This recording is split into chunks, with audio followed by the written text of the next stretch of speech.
When I was 14 years old, I was on a religious journey to figure out what religion I wanted to be. Grew up in a Muslim household, and I went to a lot of churches. I went to a lot of different places of worship, just kind of asking, challenging preachers, challenging rabbis. I challenged the imam at the masjid. I will never forget the last pastor that I met in this journey of trying to figure things out, and I was asking for clarity on different things.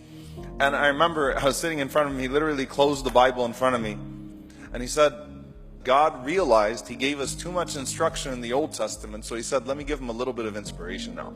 So he said, why don't you turn to this part of the Bible now? And subhanAllah, that set off something inside of me, and it was a realization. Was I pursuing from religion inspiration, or was I pursuing instruction? I kind of ignored everything he had to say after that. Now, I'm not projecting that view on Christians as a whole. I really am not. But that pastor really sparked something inside of me. I didn't know if I had that sidq tawajjuh ila Allah, that sincere inclination and that sincere pursuit. Was I just looking for inspiration, or was I looking for instruction?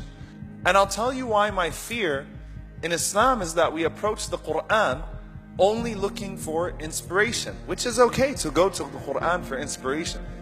And Allah subhanahu wa ta'ala wants you to look to it for instruction and inspiration, not inspiration divorced of instruction. Those two are not mutually exclusive, and if either one of them is divorced from the other, then your perspective on religion is going to be very skewed. And my fear is that as we approach the Quran in the 21st century, we basically approach it as quotes.com. Right? I'm going through hardship in my life, so the only ayah in the Quran is إِنَّمَا الْعُسْرِ يُسْرًا. Verily with hardship comes ease. And I'm going to make that into my cover photo, and I'm going to post that online.